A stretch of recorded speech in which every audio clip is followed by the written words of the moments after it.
Hello friend, हमारे YouTube channel current GK तक में आप सभी का स्वागत है।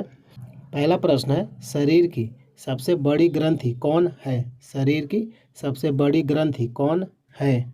प्रत्येक प्रश्न के लिए आपको 5 सेकंड का समय मिलेगा। सही आंसर है ऑप्शन ए, यकृत। शरीर की सबसे बड़ी ग्रंथि कौन है? यकृत।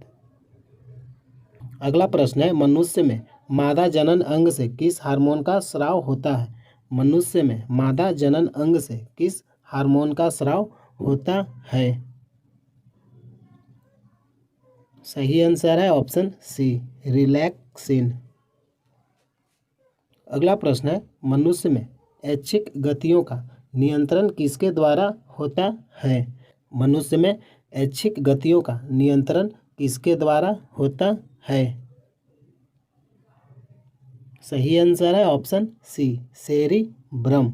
मनुष्य में ऐच्छिक गतियों का नियंत्रण किसके द्वारा होता है? सेरिब्रम। अगला प्रश्न है, शरीर का तापक्रम कहाँ नियंत्रित होता है? शरीर का तापक्रम कहाँ नियंत्रित होता है?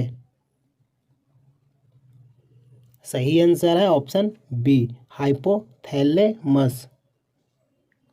अगला प्रश्न है, अमीबा में भोजन का अंतःग्रहण किसके द्वारा होता है? अमीबा में भोजन का अंतःग्रहण किसके द्वारा होता है? सही आंसर है ऑप्शन ए, कूटपाद के द्वारा। अगला प्रश्न है, निम्न में कौन सा एंजाइम लार में पाया जाता है? निम्न में कौन सा एंजाइम लार में पाया जाता है?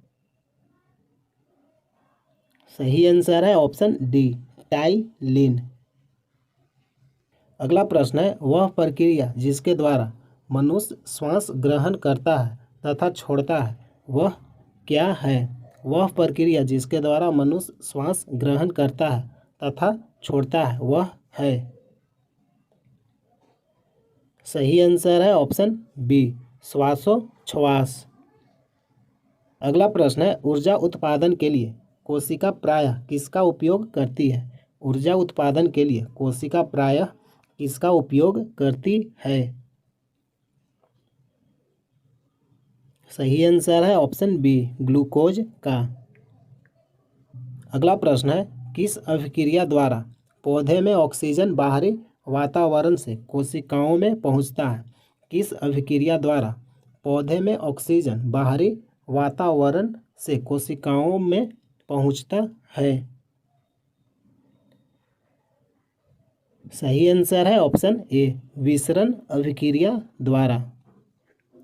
अगला प्रश्न है, श्वास की अभिक्रिया में खाद्य पदार्थों की परिणति क्या होती है? श्वसन की अभिक्रिया में खाद्य पदार्थों की परिणति क्या होती है? सही आंसर है ऑप्शन डी, विघटन। अगला प्रश्न है, खाद्य पदार्थों का पौधे में स्थानांतरण का मुख्य रूप कौन कौन सा है? खाद्य पदार्थों का पौधे में स्थानांतरण का मुख्य रूप कौन कौन सा है? सही आंसर है ऑप्शन डी, सुक्रोज। अगला प्रश्न है, एक स्वस्थ मनुष्य का रक्तचाप कितना होता है? एक स्वस्थ मनुष्य का रक्तचाप कितना होता है? सही आंसर है ऑप्शन बी, 120/80। अगला प्रश्न है, मनुष्य के मस्तिष्क की सबसे बाहरी झिल्ली का नाम क्या है? मनुष्य के मस्तिष्क की सबसे बाहरी झिल्ली का नाम क्या है? सही आंसर है ऑप्शन सी, ड्यूरामीटर। अगला प्रश्न है, मनुष्य के सूंघने की क्षमता को नियंत्रित करता है? मनुष्य के सूंघने की क्षमता को नियंत्रित करता है? सही आंसर है ऑप्शन सी, घ्राणेंद्रिय पाली।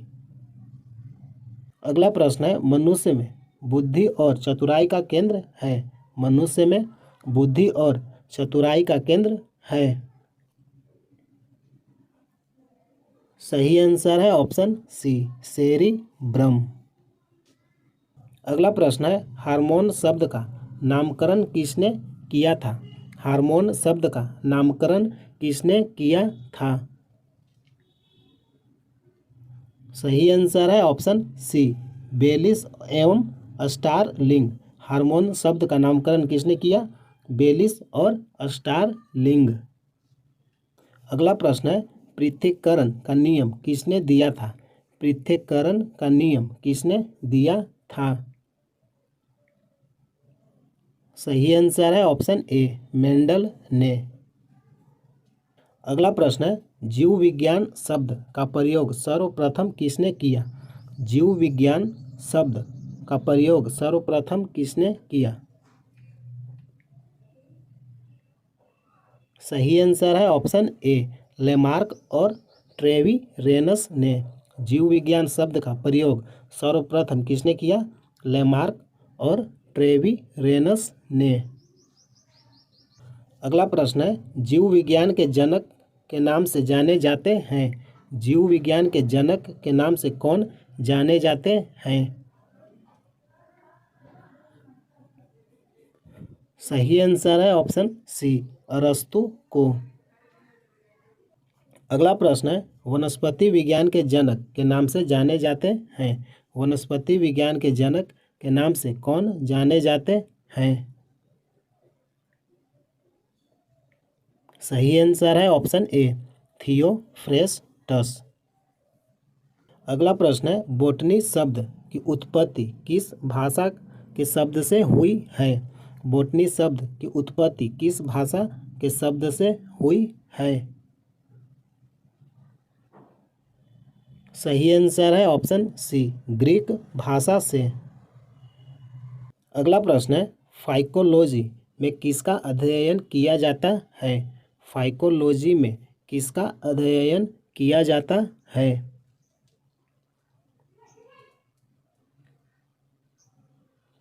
सही आंसर है ऑप्शन बी शैवाल का। फाइकोलॉजी में किसका अध्ययन किया जाता है, शैवाल का।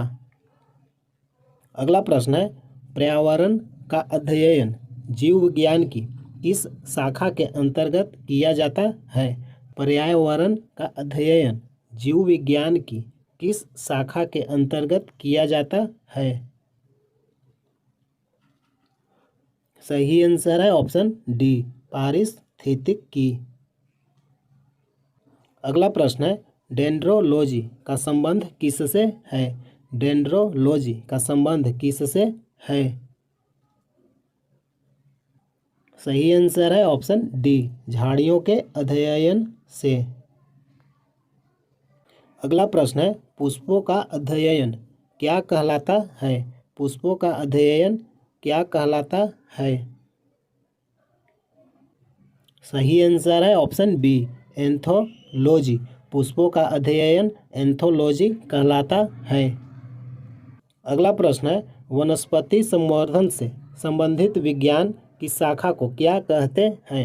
वनस्पति संवर्धन से संबंधित विज्ञान की शाखा को क्या कहते हैं। सही आंसर है ऑप्शन बी हॉर्टिकल्चर। अगला प्रश्न है स्पर्मोलॉजी में किसका अध्ययन किया जाता है। स्पर्मोलॉजी में किसका अध्ययन किया जाता है। सही आंसर है ऑप्शन बी बीज का। अगला प्रश्न है एग्रेस्टोलॉजी में किसका अध्ययन किया जाता है। एग्रेस्टोलॉजी में किसका अध्ययन किया जाता है। सही आंसर है ऑप्शन ए घासों का। एग्रेस्टोलॉजी में किसका अध्ययन होता है, घासों का। अगला प्रश्न है पीडोलॉजी में किसका अध्ययन किया जाता है। पीडोलॉजी में किसका अध्ययन किया जाता है। सही आंसर है ऑप्शन ए भूमि का।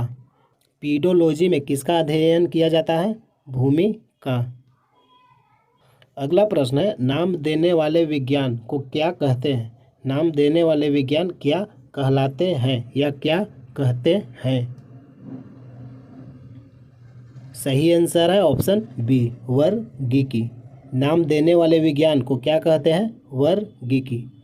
हेलो फ्रेंड, इसी तरह प्रतिदिन साइंस से संबंधित प्रैक्टिस सेट वीडियो देखने के लिए चैनल को सब्सक्राइब कीजिए। वीडियो अच्छा लगता है लाइक कीजिए। जय हिंद, जय भारत।